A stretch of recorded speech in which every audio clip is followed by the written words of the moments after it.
Hello दोस्तों, welcome to my channel. आज हम पढ़ने जा रहे हैं एजुकेशन सेक्स सब्जेक्ट का जो हमारा चैप्टर फर्स्ट। तो मैंने कुछ नोट्स बनाए हैं जो मैं आप लोगों के साथ शेयर करना चाहती हूँ। तो सबसे पहले हमारा चैप्टर का नाम है शिक्षा में संचार। संचार का अर्थ क्या होता है? सबसे पहले हमें संचार का अर्थ जानना है। तो संचार का अर्थ वैसे तो हम ये कह सकते हैं दो लोगों का आपस में बातचीत करना संचार ही कहलाता है, लेकिन इसको हम बुक की लैंग्वेज में कैसे लिखेंगे वो हमें भी देखना है। संचार शब्द की उत्पत्ति लैटिन भाषा के कम्युनिस शब्द से हुई है, जिसका अर्थ होता है जानना या समझना। संप्रेषण से आशय, तथ्यों, सूचनाओं, विचारों आदि को भेजना या फिर समझना। इस प्रकार संप्रेषण एक द्विमार्गीय प्रक्रिया है, जिसके लिए आवश्यक है कि यह संबंधित व्यक्तियों तक उसी अर्थ में पहुँचे जिस अर्थ में संप्रेषणकर्ता ने अपने विचारों को भेजा है। यदि संदेश प्राप्तकर्ता संदेशवाहक द्वारा भेजे गए संदेश को उस रूप में ग्रहण नहीं करता है तो संप्रेषण पूरा नहीं माना जाएगा। अतः संप्रेषण का अर्थ विचारों तथा सूचनाओं को एक व्यक्ति से दूसरे व्यक्ति तक इस प्रकार से पहुंचाना है कि वह उसे जान सके तथा समझ सके। परिभाषा में इधर बताया गया है, एडगर डेल के अनुसार बताया गया है कि संचार को पारस्परिकता के मूड में विचारों और भावनाओं को साझा करने के रूप में परिभाषित किया गया है। अब हम देखेंगे संचार की प्रक्रिया, क्यों संचार किस मतलब इसके घटक है ना। संचार की प्रक्रिया क्या है, पूरे 6 पॉइंट हमारे बताए गए हैं। संचार प्रक्रिया में सबसे पहले संचार एक दो तरफा प्रक्रिया है, यानी इसमें दो से अधिक व्यक्तियों की आवश्यकता होती है, जिसमें 2 या फिर 2 से अधिक व्यक्तियों के बीच अंतःक्रिया शामिल होती है, बातचीत। यह प्रक्रिया एक चक्र के रूप में संचालित की जाती है। हम संचार की किसी भी प्रक्रिया में सामान्य रूप से 6 मुख्य घटक या फिर तत्व की उपस्थिति देख सकते हैं। तो ये इन्हें हम घटक या तत्व दोनों रूपों में जानते हैं। घटक पूछेगा तो भी हमें यही बताना है और तत्व पूछेगा तो भी हमें यही बताना है। तो सबसे पहले प्रक्रिया में सबसे पहले जहाँ से हमारा सूचना जो होती है, हमारे विचार जो होते हैं, जहाँ से शुरू होता है उसे हम संप्रेषक कहते हैं, स्रोत कहते हैं। संप्रेषक और स्रोत एक ही होता है। सूचना स्रोतों का सामान्य अभिप्राय उस स्थल से है जहाँ से सूचना, संदेश अथवा विचार की उत्पत्ति होती है। सूचना स्रोत एक व्यक्ति, समाज या फिर संस्था कोई भी हो सकता है। यह संचार प्रक्रिया का आरंभिक बिंदु होता है, यानी संचार प्रक्रिया यहाँ से शुरू होती है, मतलब ये पहला बिंदु है। दूसरा हमारा है संदेश या फिर सूचना। हम कौन सी सूचना, कौन से विचार दूसरों तक पहुँचाने चाह रहे हैं, हमारा पॉइंट क्या है, वो हमारा दूसरा है संदेश, जिसे हम संदेश कहते हैं। दूसरा घटक है जो कुछ सामग्री जिसे हम अपने ज्ञान, सूचना, विचार, मत, भावनाएं आदि, जिन्हें हम स्रोत अर्थात प्रेषक अपने भंडार से दूसरे व्यक्ति या फिर व्यक्तियों, यानी कि एक या फिर एक से अधिक को संप्रेषित या फिर प्रसारित करता है, संचार की सामग्री के रूप में जाना जाता है। ये अच्छी तरह से संगठित और संचारित या फिर असंगठित और असंचारित या सहज हो सकता है, जो संचार की प्रकृति और उद्देश्य और संचार के समय चुने गए मीडिया यानी माध्यम या फिर स्थिति पर निर्भर करता है। अगला हमारा है तीसरा घटक संचार का माध्यम। संचार का माध्यम कौन सा होगा? वह साधन जिसके द्वारा कोई संदेश श्रोता से संदेश प्राप्त करने वाले तक पहुंचता है, संप्रेषक का माध्यम कहलाता है।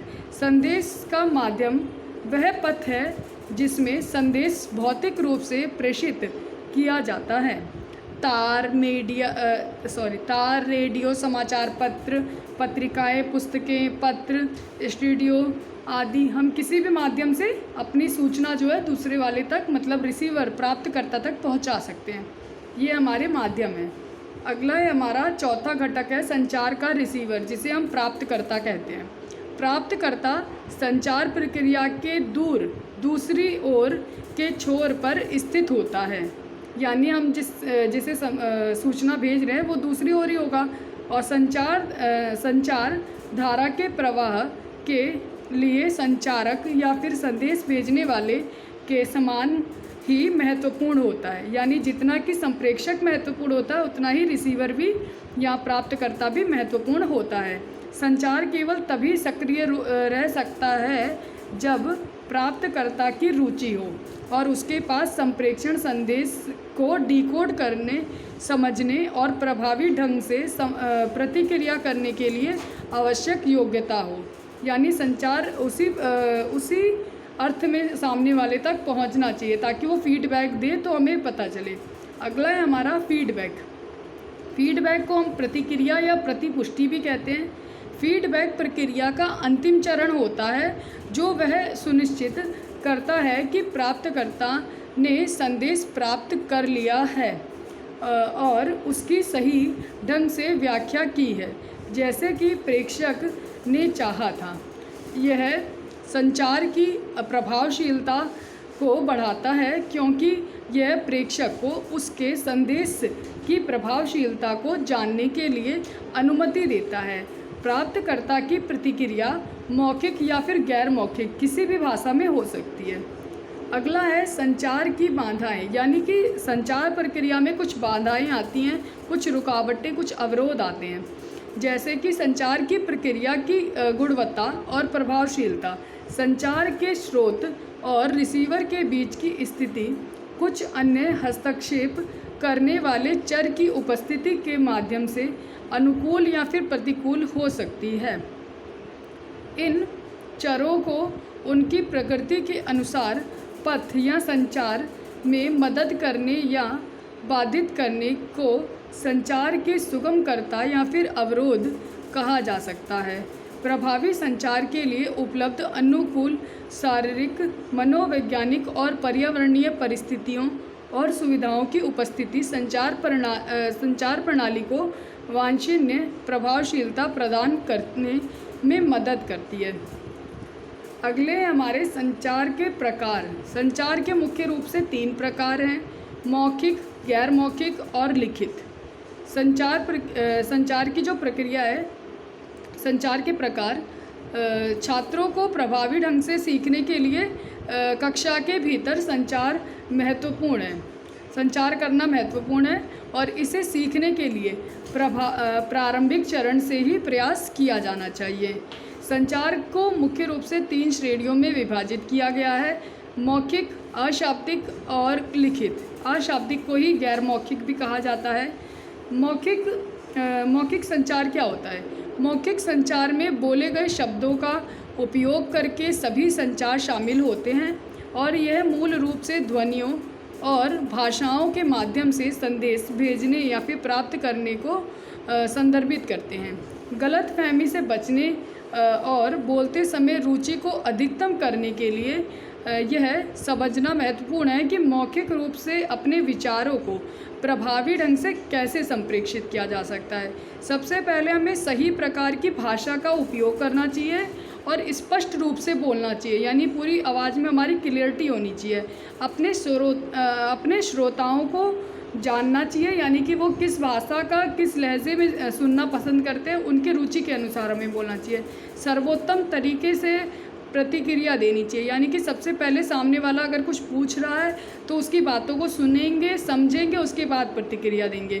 बोलते समय उपयुक्त स्वरों का उपयोग करना चाहिए, हमें स्पष्ट रूप से बोलना चाहिए, हमारी वाणी में मतलब स्पष्टता होनी चाहिए, ना ही बहुत धीरे ना ही बहुत तेज़ बोलना चाहिए ताकि सामने वाले को हम जो बोल रहे हैं वो समझ में आए। सुनिश्चित करना चाहिए।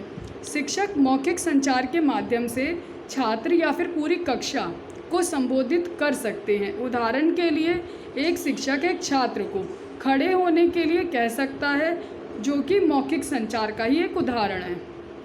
अगला है हमारा अशाब्दिक संचार। अशाब्दिक संचार क्या होता है? शाब्दिक संचार में शब्दों का प्रयोग किया जाता है, लेकिन अशाब्दिक संचार में हम ध्वनि में उतार चढ़ाव, भाव भंगिमाएँ या मुद्राएँ एवं मुख अभिव्यक्ति, बैठने की शैली आदि के माध्यम से संचार कर रहे होते हैं, है ना। इसमें मुख से बोल करके नहीं, हाथों से इशारे करके अपने शरीर बॉडी लैंग्वेज के हिसाब से हम बातें कर रहे होते हैं। आँखों से बातें कर सकते हैं। जैसे कि अशाब्दिक संचार के प्रकार कुछ बताए गए हैं। साधारण तौर पर कंधे उचकाना, वी या फिर ओके का चिन्ह बनाना, अंगूठा दिखाना, जैसे हम किसी को अंगूठा दिखाते हैं, आँखों की हलचल, मुख अभिव्यक्ति, बैठने की शैली आदि अशाब्दिक संचार में समाहित होते हैं। मौन, छूना, सूंघना इत्यादि ये सभी अशाब्दिक संचार में ही आते हैं। सबसे पहला हमें बताया गया है, हम अशाब्दिक संचार के प्रकार पढ़ रहे हैं। चेहरे के भाव। चेहरे का भाव कैसा होता है?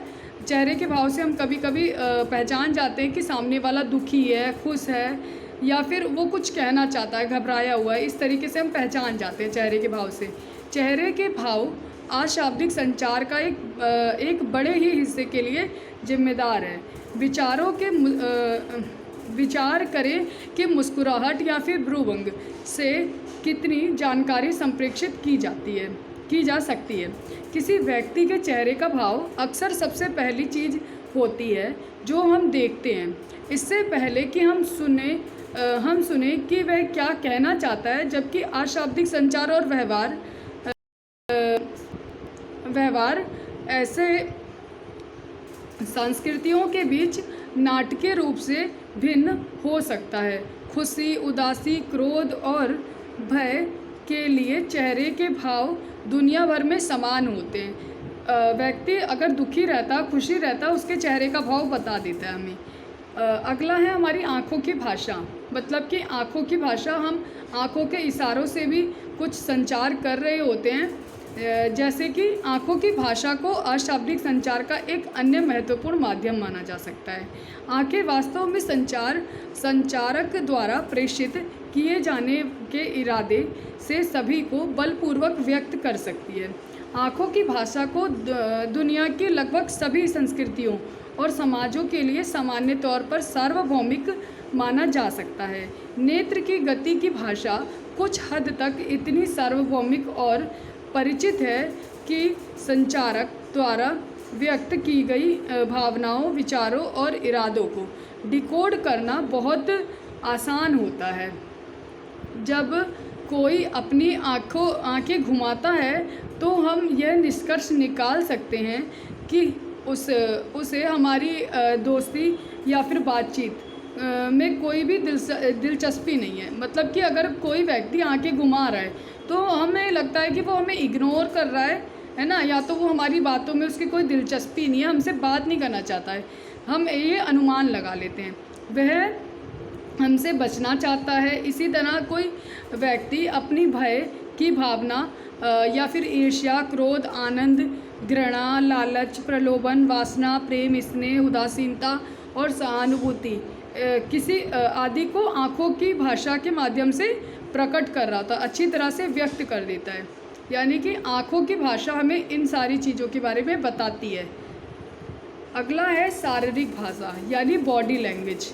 बॉडी लैंग्वेज भी कभी कभी हमें बता देती है कि सामने वाला डर रहा है, खुश है, दुखी है, या फिर वो कुछ कहना चाहता है ना। जैसे कि हमारे हाथों का मुड़ जाना, है ना, आर्म क्रॉसिंग, लेग क्रॉसिंग, यानी हम पैर मोड़ के बैठ जाते हैं तो हमारी ये मतलब बैड क्वालिटी के अंदर आ जाता है एक तरीके से। शारीरिक भाषा और चाल ढाल भी काफ़ी जानकारी प्रदान कर सकते हैं। 1970 के दशक में ऐसे ही बॉडी लैंग्वेज पर अनुसंधान में काफ़ी वृद्धि हुई है। लोकप्रिय मीडिया में रक्षात्मक मुद्राएं जैसे कि आर्म क्रॉसिंग, लेग क्रॉसिंग की अत्यधिक व्याख्या पर केंद्रित किया गया है। खासकर जूलियस फास्ट की पुस्तक बॉडी लैंग्वेज के प्रकाशन के बाद, जबकि ये अशाब्दिक संचार भावनाओं और दृष्टिकोण को इंगित कर सकते हैं। शारीरिक भाषा अक्सर सूक्ष्म और पहले की तुलना में कम निश्चित होती है। अगला है हमारा ध्वनि प्रतीक। ध्वनि प्रतीक के माध्यम से भी हम समझ सकते हैं कि सामने वाला हमसे बात कर रहा है और वो हमारे साथ जुड़ा हुआ है। जैसा कि हम ऑनलाइन शिक्षा के माध्यम से देख सकते हैं कि यदि कोई टीचर हमें पढ़ा रहा है और अगर हम सामने से उसे हाँ की हूँ की ध्वनि उत्पन्न करते हैं तो सामने वाला टीचर समझ जाता है कि बच्चा जो है वो भी मेरे साथ जुड़ा हुआ है ना। इस तरीके से हम देखेंगे कि कई ध्वनि प्रतीक और मुखर संकेत भी वांछित संचार के लिए एक प्रभावी माध्यम साबित होते हैं। उदाहरण के लिए जब हम किसी को कुछ कह रहे होते हैं या फिर समझा रहे होते हैं और वह केवल हूँ की ध्वनि का उच्चारण कर रहा हो तो यह संचार की श्रृंखला को बनाए रखने के लिए अच्छा काम कर सकता है। हम ठीक से कल्पना कर सकते हैं कि वह ध्यान दे रहा है और हमारे दिए गए संदेश से सहमत भी है। इसके विपरीत जब श्रोता नकारात्मक ध्वनि का उच्चारण करता है तो इसका अर्थ है कि संदेश के प्रति उसकी उदासीनता या फिर असहमति है। यह तब और अधिक विशिष्ट और प्रमुख हो जाता है जब वह नकारात्मक ध्वनि के उच्चारण के साथ साथ अपना सिर और गर्दन भी हिलाता है और इसी गर्दन के मुड़ने और नाक के सिकुड़ने के साथ के ध्वनि का उच्चारण किसी के पूर्ण नापसंद या फिर घृणा की भावना का संकेत दे सकता है। अगला है हमारा सांकेतिक कोड भाषा। सांकेतिक कोड भाषा एक ऐसी भाषा होती है जो कि सूचित करने के लिए श्रवण ध्वनि पैटर्न में संप्रेषित करने के बजाय दृश्य रूप में सांकेतिक पैटर्न संचारित करती है, जिसमें वक्ता के विचारों को धारा प्रवाह रूप में व्यक्त करने के लिए हाथ के आकार, विन्यास और संचालन, बाहों या फिर शरीर तथा चेहरे के हाव भाव का एक साथ उपयोग किया जाता है। जहाँ भी बाधिर लोगों का समुदाय मौजूद हो वहाँ सांकेतिक भाषा का विकास होता है और उनमें पेचीदा स्थानिक व्याकरण उच्चारित भाषाओं का व्याकरण से स्पष्ट रूप से अलग होता है। दुनिया भर में सैकड़ों सांकेतिक भाषा प्रचलन में है और स्थानिक बाधिर समूह द्वारा इनका उपयोग भी किया जाता है। कुछ सांकेतिक भाषा एक प्रकार की कानूनी मान्यता हासिल कर ली है जबकि अन्य कोई महत्व नहीं रखती हैं। यानी कि कोई भी बाधिर व्यक्ति है तो उसको हम समझाने के लिए किसी भी अलग अलग प्रकार के संकेतों का इस्तेमाल करते हैं। जैसे कि उठो बैठो तो वो सुन नहीं पा रहा है, इसका मतलब है कि हमें उसे इशारे करके बताना पड़ेगा कि उठो बैठो खाना खा लो, है ना। इस तरीके से हम उसे इशारे करेंगे। अगला है हमारा लिखित संचार। हमारा अशाब्दिक संचार यहाँ पे ख़त्म होता है। अब हमारा है हम संचार के प्रकार पढ़ रहे थे। हमने अभी तक पढ़ा है मौखिक संचार और अशाब्दिक संचार। अब हम पढ़ेंगे लिखित संचार। लिखित संचार में क्या है? लिखित संचार मौखिक संचार का ही एक रूप है, लेकिन यह मौखिक संचार से इतना अलग है कि इस रूप को अपना एक अलग प्रकार मिलता है और यह मूल रूप से लिखित एक प्रकार मिलता है। यह मूल रूप से लिखित रूप में सूचना भेजना या फिर प्राप्त करना है। लिखित संचार द्वारा लिखी या फिर टाइप की गई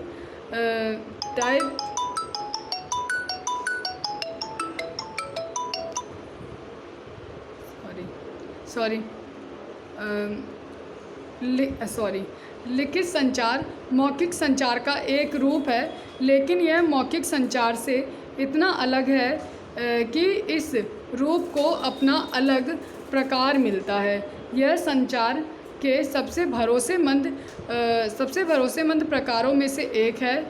यह मूल रूप से लिखित रूप में सूचना भेजना या फिर प्राप्त करना है। लिखित संचार द्वारा लिखी या फिर टाइप की गई किसी भी चीज़ का रूप ले सकता है, जैसे पत्र, ईमेल, नोट्स, टेक्स्ट, ब्लॉग, किताबें, परियोजनाएं, प्रस्ताव, बिलबोर्ड इत्यादि। उदाहरण के लिए एक शिक्षक छात्रों के ज्ञान का परीक्षण करने के लिए लिखित असाइनमेंट की व्यवस्था कर सकता है या जटिल जानकारी के लिए व्याख्यान, स्लाइड या फिर नोट्स प्रस्तुत करा सकता है। लिखित संचार का प्रयोग करते समय यह महत्वपूर्ण है कि आप अपने पाठक और अपने उद्देश्य को जानने और अपने लिखित संदेश में निरंतरता बनाए रखें।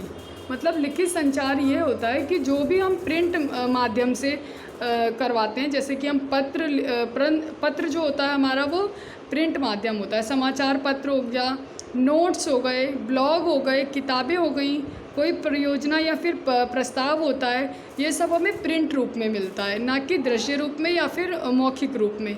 मौखिक रूप में हमने जैसे पीछे देखा था कि हम रेडियो, टैप रिकॉर्डर पे सुनते हैं, वो मौखिक हो गए और ये हमारे लिखित हो गए। ठीक है, thank you for watching and like share subscribe my channel और नेक्स्ट वीडियो जल्दी आएगी।